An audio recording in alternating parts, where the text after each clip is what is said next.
네, 오늘 특별대담 자유대학 전 대표 김준희 대표님 나오셨습니다. 네, 시청자 여러분 오랜만에 인사드립니다. 자유대학 김준희입니다.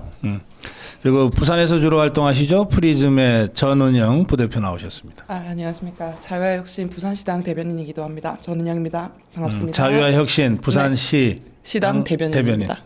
마이크 좀 당겨 주실래요? 네, 이게 알겠습니다. 움직일 수 있으니까. 저한테를? 네, 네. 네. 아니 조금 올리시고. 네. 네. 그래요.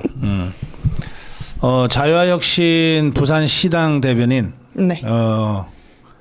지금 황교안 대표 체포 그리고 영장 청구 소식을 들으시고 자유화혁신당 당원들이 정말 뭐 하나같이 분노하고 계실 텐데 좀 분위기 좀 전해주세요. 분위기 저희는 홍콩 사태의 시작이라고 보고 있는 시각도 많습니다. 홍콩 사태의 시작이다. 네, 제가 개인적으로 영상을 받아봤는데 네. 은평구 자유혁신 위원장 30대 청년이 네. 체포 과정에서 황교안 자택 앞에서 계단에 머리부터 떨어졌는데 그거를 경추나 척추 손상이 우려되므로 이렇게 손을 대면 안 되는데 네. 구급차도 기다리지 않고 그 사지를 들어서 끌어내는 장면을 제가 보고 네. 시민들도 그렇고 당분들도 그렇고 충격에 휩싸였습니다. 그래요.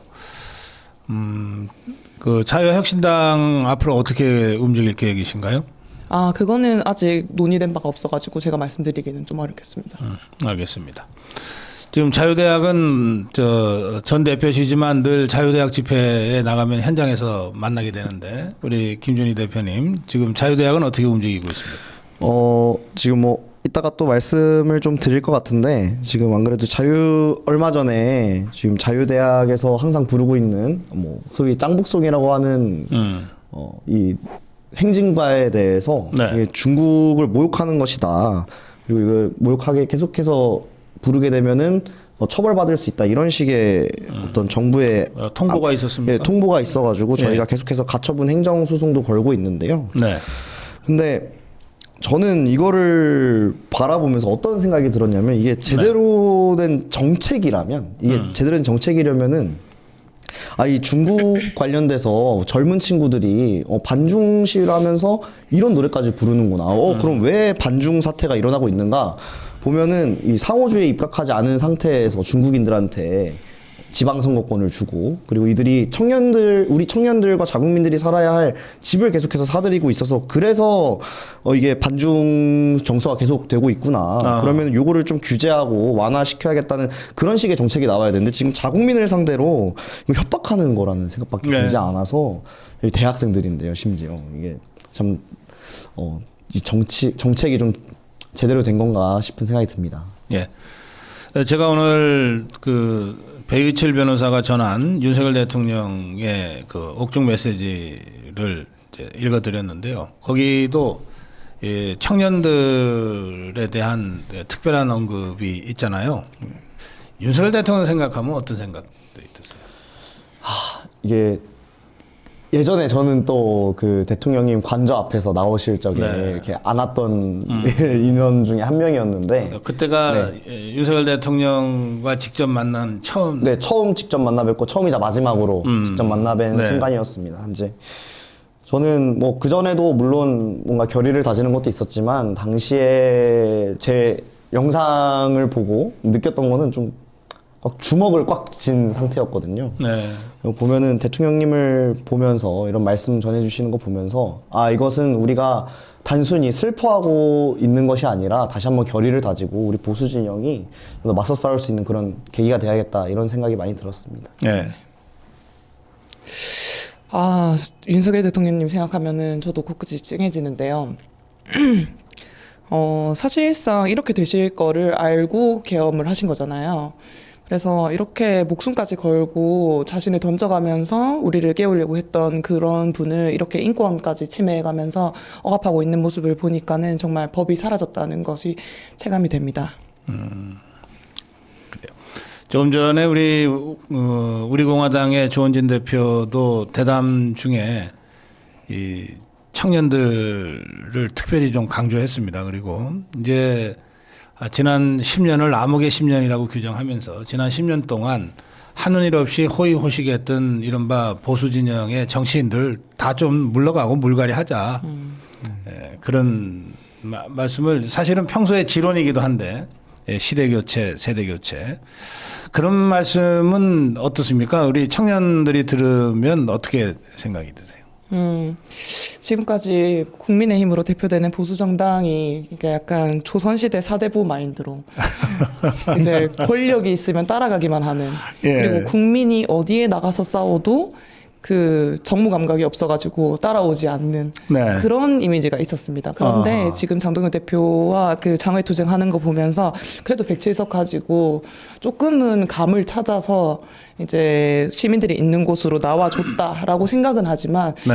이게 그 정성호 뭐 이재명에 대한 탄핵 소추나 네. 아니면은 뭐 법무부 장관에 대한 그 정성호 얘기했으니까는 뭐 선거법 개정안 발의 등으로 이어지지 않는 부분을 보아하니 또 보수당의 고질적인 문제인 전투력 부족이 아닌가 그런 생각이 듭니다.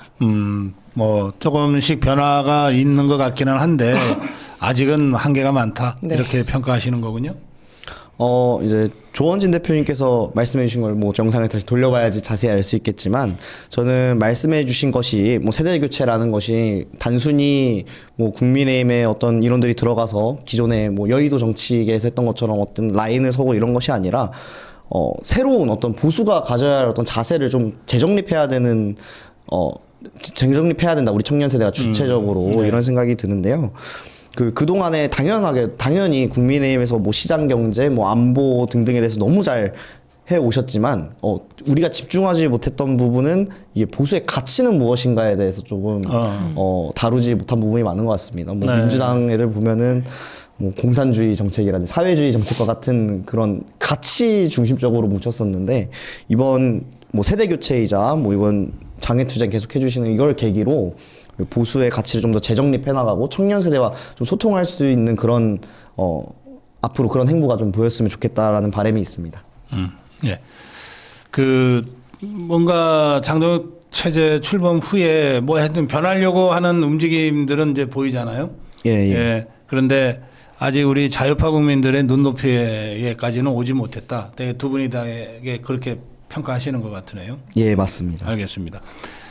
이미 말씀 중에 나왔습니다만 이번 그 항소포기 외압 사태 이거는 어떻게 보세요?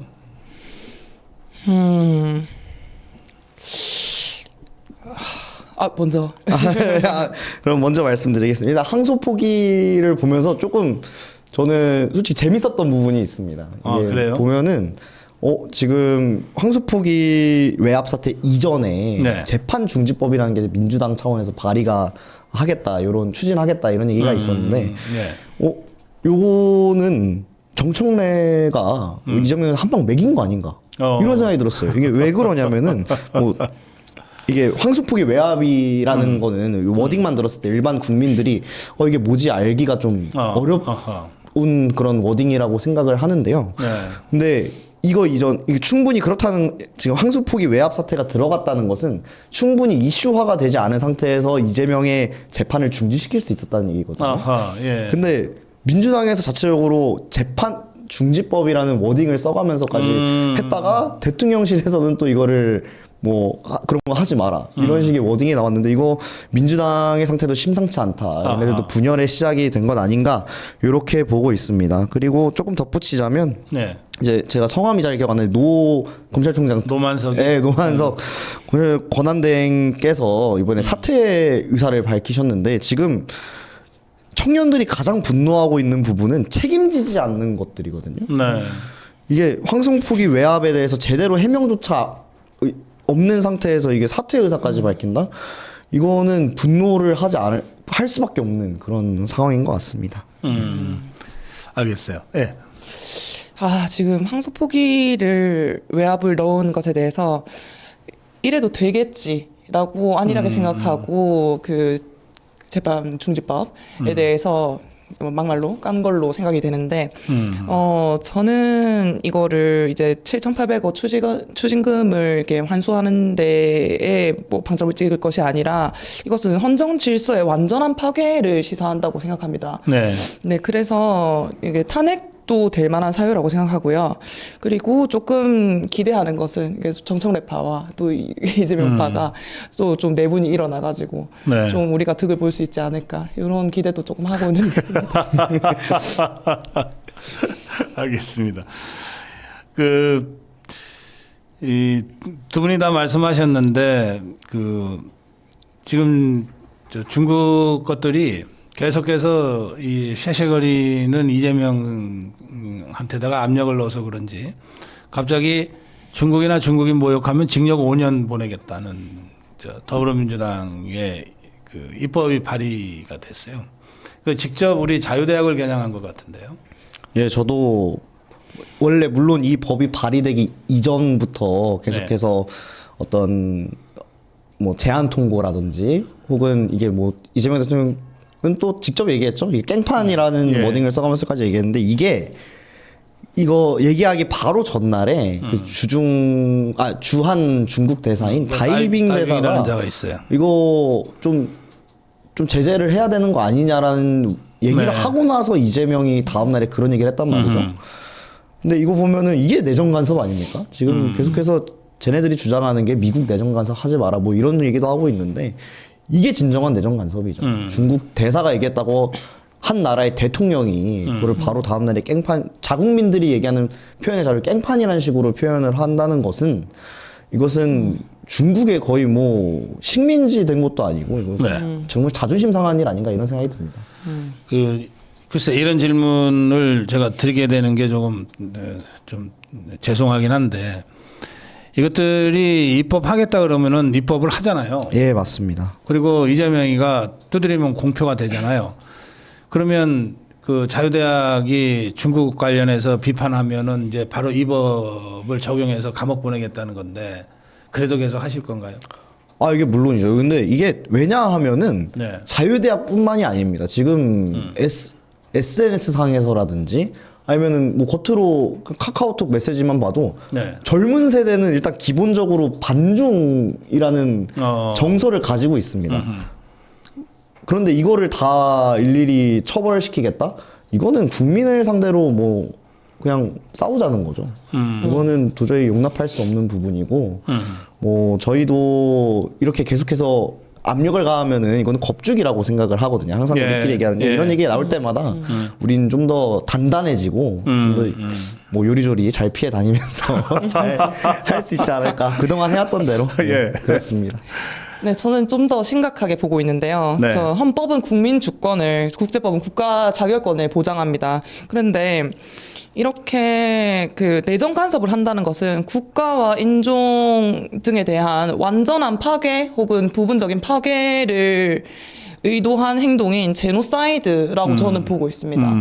왜냐하면은 외국인이 그냥 좀 살도록 도와주는 것과 이렇게 아예 인종 교체를 시켜버리려는 것과는 이게 좀 거리가 있다고 생각해서 저는 그렇게 말하고 싶고요. 그리고 이로 인해서 저 한국 국민들은 그냥 짜증나는 게 아니라 공포와 분노로 떨고 계십니다.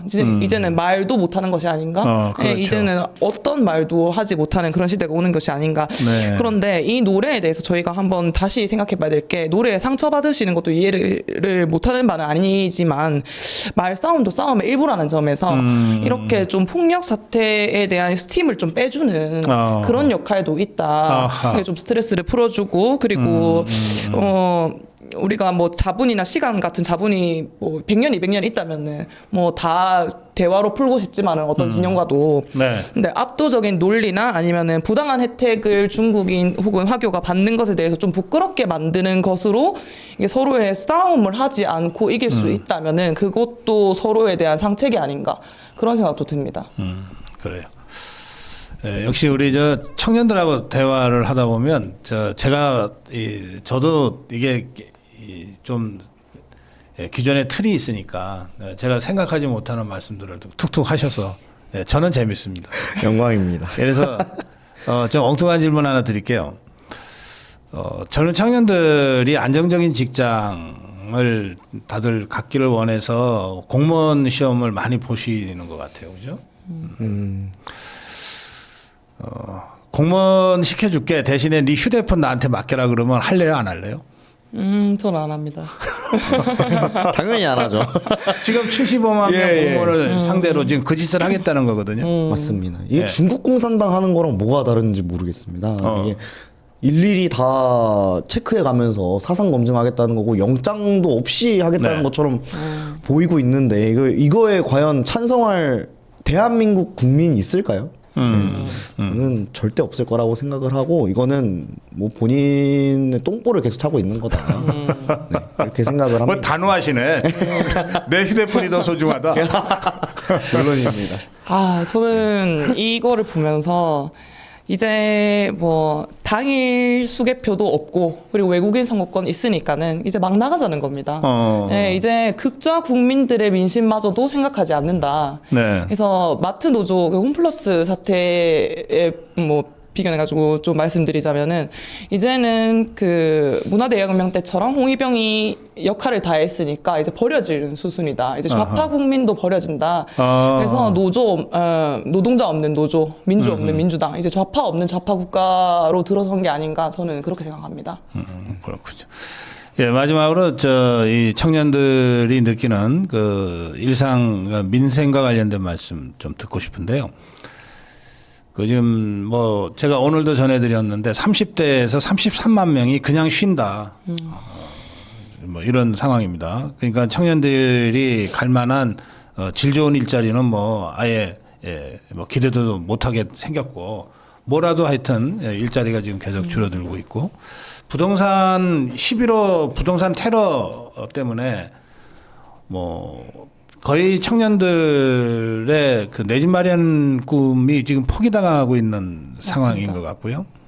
또 그런가 하면 상대적으로 뭐 주식이나 이런데 좀 이제 30대 40대들이 많이 하고 있는 것 같은데 그 투자자의 절반 이상 소액 투자자의 절반 이상은 다 손해 봤다는 얘기고요. 앞으로 더 시장이 불안정해질 거라고 하는 전망도 나옵니다. 그러니까 이런 일상적인 어떤 생활 속에서 민생 속에서 우리 청년들은 어떤 생각을 하시면서 지내는지 좀 궁금합니다. 이게 뭐 11호 부동산 테러라고 말씀해 주셔가지고 이 테러라는 워딩이 정말 좋은 것 같습니다. 네. 그건 장동혁 대표가 쓴. 예, 네, 저도 많이 이제 앞으로 쓰겠습니다. 오늘 또 수능 날이어서 네. 이게 수험생 얘기를 또 빼놓을 수가 없는데요. 네. 이게 수험생들이 공부를 왜 열심히 합니까? 밤새 가면서. 이게 내가 남들보다 좀 더 좋은 대학교 가고 그다음에 좋은 직장 얻고 그다음에 내 집 마련해서 또 더 나아가서 부모님께 이 집도 마련해 효도하고 싶어서 이 공부 열심히 하고 하는 건데 네. 이번 부동산 정책으로 인해서 내 집 마련하는 것이 저는 사실 내 집 마련이 꿈이라는 것도 조금 좀 슬픈 얘기인 것 같아요. 슬픈 얘기죠. 왜냐하면 이게 예. 의식주 우리 초등학교 때 다 배우는데 이게 의식주가 살아가면서 필수적인 조건이다라고 하는데 이 내 집 마련이 꿈이 돼버린 현실이 참 마음이 아픈데요. 근데 여기에서 더 올라가지 못한 이 사다리를 아예 걷어차버리고 그리고 이 항상 민주당에서 얘기하는 게 어떤 겁니까? 이게 서민들을 위한 정책하겠다, 청년들을 위한 정책하겠다. 입만 열면 그러죠. 그러니까 입만 열면은 그런 얘기하는데 지금 본인 스스로 이 모순에 빠져가지고 이게 구렁텅이로 빠지고 있는 그런 모습을 보고 있는 것 같습니다. 이게 그래서 참 이게 저도 뭐 아직 어리다고 생각을 하는데 그래서 제 후배가 될 이런 수험생 친구들 생각하면 참 마음이 아픕니다. 저는 이제 신혼부부들이 많은 나이대다 보니까는요. 네. 전월세 물건이 너무 부족해가지고 이제는 어디로 가서 뭐 어떻게 살아야 될지도 모르겠다. 네. 그리고 다주택자가 아니라 그런 사람들을 잡기 위해서 뭐 이런 법을 만들었다고 그런 미명하에 이렇게 부동산 조작을 하고 있지만은 이렇게 뭐 아이가 생겨서 좀 크게 집을 키우고 싶은 신혼부부들 이런 부분들이 실수요자잖아요. 네. 근데 그러니까 원룸에서 살다가 방 두 개로, 그렇죠, 방 두 개에서 방 세 개로 뭐 이런 거거든요. 그래서 그냥 아이방 하나 더 예. 해주고 싶은 거일 뿐이에요. 네. 그런데 그런 분들이 어떻게 10몇 억을 가지고 현금으로 구입을 합니까? 그런데 이 정부는 이재명 정부는 하는 말이 B2 해가지고 이렇게 융자 끌어가지고 투자하고 날려먹는 거는 되지만은 이렇게 책임 없이 만세 부리고 그건 되지만 착실하게 일하면서 이자 내면서 내 집 마련은 하면 안 된다. 이게 전 국민이 배급만 바라보게 만들고 집 하나 없이 목줄 잡혀가지고 휘둘려야 된다는 그 말하고 뭐가 다릅니까? 네, 그리고 이 사람들이 항상 뭐 여성의 이름을 빌리고 노동자의 이름을 빌리고 전라도 이름 훔치고 청년 이름 훔치고 해서 자기 포퓰리즘법으로 자기 주머니에 돈만 찔러 넣지 않습니까? 네, 그런 것처럼 이번에 그 쿠팡 새벽 배송 문제도 똑같다고 봅니다. 네. 이런 거는 사실 의식주와 마찬가지로 이렇게 무자본으로 고수익을 벌어들일 수 있는 일들은 사실 사회복지의 측면도 가진다고 생각합니다. 그래서 절대 없어져서는 안 되는데 이 사람들은 의식주는 물론이고 일자리까지 없애고 있다. 그런 면에서 정말 서민들이 살기 어려워지는 시대가 도래했지 않나 하고 너무 마음이 아픕니다. 예, 그리고 또 예. 한 말씀 또 좀 첨언하자면 이게 이전에 또 한참 이슈가 됐던 게 이게 중국인은 그 대출 아예 다 받아가지고 사고 예, 대한민국 맞아요. 국민은 못 산다 이런 얘기했는데 네. 왜 이전에 있던 그런 문제들에는 전혀 관심을 갖지 않고 이제서야 규제를 한다. 그리고 거기에 더해서 이 부동산을 개인적인 생각입니다만 이 부동산을 내가 돈 많이 벌어서 아까 말씀드린 대로 좋은 직장 얻어서 돈 많이 벌어서 내 집 많이 구매해 놓고 하는 게 저는 왜 이 자유시장 경제 체제에서 뭐가 문제가 된다는 건지 이게 물론 투기 목적으로 해서 굉장히 악용하는 사례들도 있습니다. 그런 거에 대해서 규제를 해야지 왜 이거 자체를 처음부터 국가가 개입을 해가지고 막는다? 이거는 사회주의 체제로 가는 지름길이죠. 네, 저는 그렇게 생각을 합니다. 예. 알겠습니다. 예, 시간이 좀 돼서 여기서 두 분 말씀을 좀 줄여야 되겠습니다. 마무리 한 말씀씩 들을게요. 전은영님. 그 좌파 시민분들한테 뭐 보실지는 모르겠지만 말씀드리고 싶은 게 뭐 좌파 독재에 맞섰던 분들은 뭐 우파가 되기 쉽고 뭐 우파 독재하에서 뭐 그 부모님이 그랬다 그러면은 좌파가 될 수도 있다고 생각합니다. 다들 좋은 마음으로 나라를 위해서 싸우는 시절은 있었다고 생각하는데 이렇게 끊임없이 현실을 업데이트해가지 않으면은 자기가 피해자일 때만을 기억하는 독재 기득권이 된다고 생각합니다. 그래서 그 부분에 대해서 어떤 것이 진짜로 인본주의적 가치를 지키고 있는 사상인지 한 번 더 제고해 주시기를 간곡히 부탁드립니다. 그 좌파들한테 그 간곡하게 제고를 부탁드린다고 하셨는데 네, 잘하셨어요. 네. 저희 고성 TV는 좌파들이 엄청 많이 본다. 그렇습니까? 그래서 엄청 많이 고소고발이 들어요. 네. 이건 막 눈에 불을 켜고 눈알이 시뻘게 져가지고서 아이고. 어떻게든 티 하나 찾아내겠다고 고성 TV를 모니터하는 좌파들이 엄청 많대요. 예, 그러니까 그자들한테 지금 한 말씀 하신 거니까. 핫하시군요. 예, 개몽을 시켜야죠. 네. 예, 그 사람들도. 예. 아, 네, 뭐. 저는 조금 이제 가벼운 얘기일 수 있는데 은영 대표님에 비해서 이제 오늘 또 수능 날입니다. 수험생 여러분 너무 고생 많으셨고 그다음에 오늘 열심히 노력하신 만큼 좋은 결과가 있을 거라고 저는 생각을 합니다. 그리고 이제 저희 자유대학이니만큼 저희 자유대학에 나중에 대학교 오셔서 관심 많이 가져주시고 또 새로운 인원들로 뵐 수 있으면 좋을 것 같습니다. 네. 우리 이 자유대학 활동하시는 청년들은 우리 수험생들이 곧 자유대학에 들고 많이 입학하시길 바라고 있습니다. 홍보차. 아니 아예 자유대학을 만듭시다. 그래서 저희가 나중에 먼 미래에는 그렇게 추진할 수 있도록 하려고 하고 있습니다. 예. 예, 김준희 자유대학 전 대표님 그리고 부산에서 활동을 주로 하시는데 프리즘이라는 단체의 부대표를 맡고 계시고 또 자유와 혁신당의 부산시당 대변인 하고 계시는 전은영 부대표님과 함께했습니다. 두 분 고맙습니다. 네, 감사합니다.